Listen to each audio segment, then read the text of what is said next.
Pernahkah kalian membayangkan, di tengah cengkeraman penjajahan yang begitu kuat, ada secercah harapan demokrasi yang coba dinyalakan di awal abad ke-20.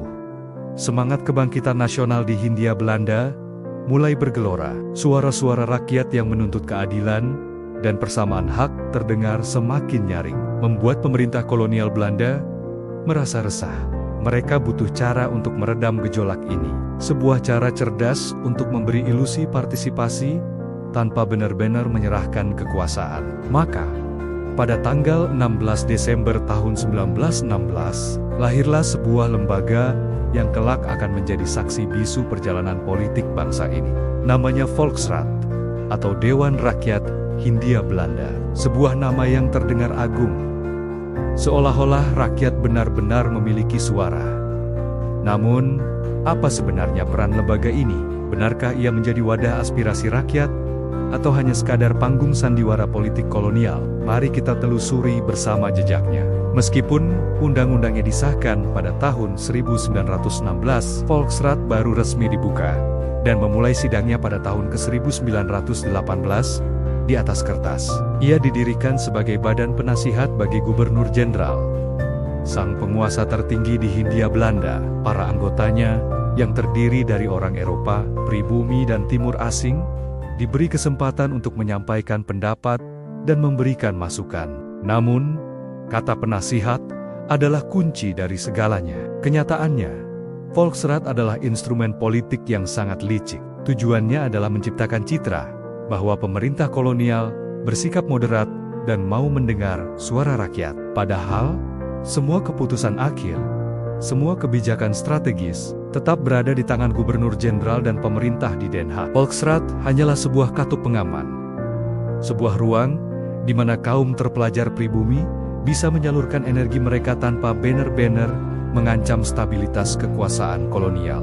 Bayangkan, suasana rapat di dalam gedung megah itu. Para anggota pribumi yang terhormat, dengan pakaian necis, berdiri di podium dan menyampaikan pidato-pidato berapi-api.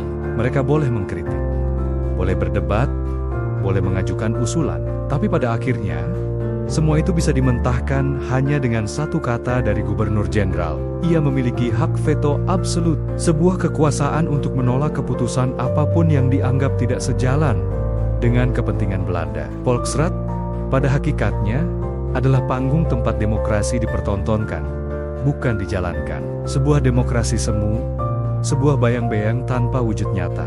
Namun, sejarah seringkali berjalan di luar rencana para penguasa.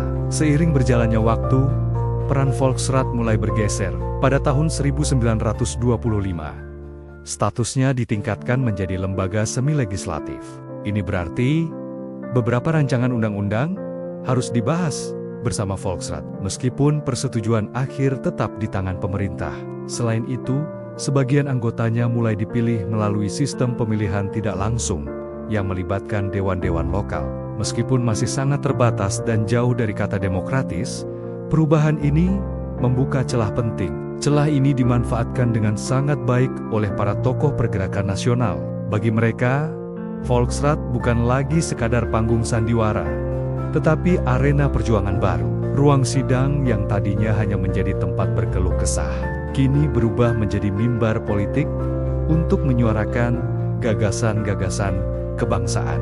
Disinilah nama-nama besar seperti Muhammad Husni Thamrin, Abdul Muiz, dan Dr. Sutomo mulai bersinar. Dengan kecerdasan dan keberanian mereka menggunakan platform Volksraad untuk mengkritik kebijakan kolonial secara terbuka, menuntut perbaikan nasib rakyat, dan yang terpenting, menanamkan kesadaran nasional di kalangan masyarakat luas.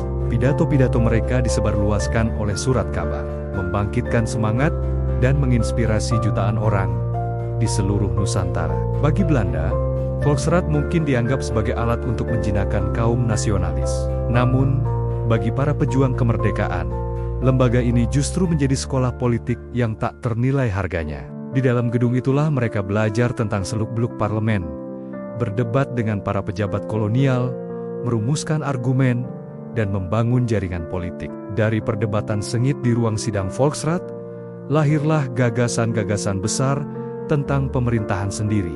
tentang Indonesia yang merdeka dan berdaulat. Ironisnya, senjata yang diciptakan Belanda untuk mempertahankan kekuasaannya justru ikut mengasah pedang yang kelak akan mengakhiri penjajahan itu sendiri. Volksraad memang bukan parlemen sejati. Ia adalah cerminan dari politik kolonial yang penuh kepura-puraan. Namun, dari bayang-bayang demokrasi itulah, bangsa Indonesia belajar tentang arti sesungguhnya dari kedaulatan dan kebebasan. Ia menjadi simbol transisi penting dari era kepasrahan di bawah penindasan menuju era kesadaran untuk menentukan nasib sendiri. Dari gedung megah peninggalan kolonial itu, lahir sebuah keyakinan baru yang tak tergoyahkan, bahwa rakyat Indonesia tidak lagi cukup hanya dengan menasihati, tetapi harus memimpin negerinya sendiri. Volksraad adalah bayangan, tetapi bayangan itulah yang menuntun bangsa ini untuk menemukan cahaya kemerdekaan yang sejati.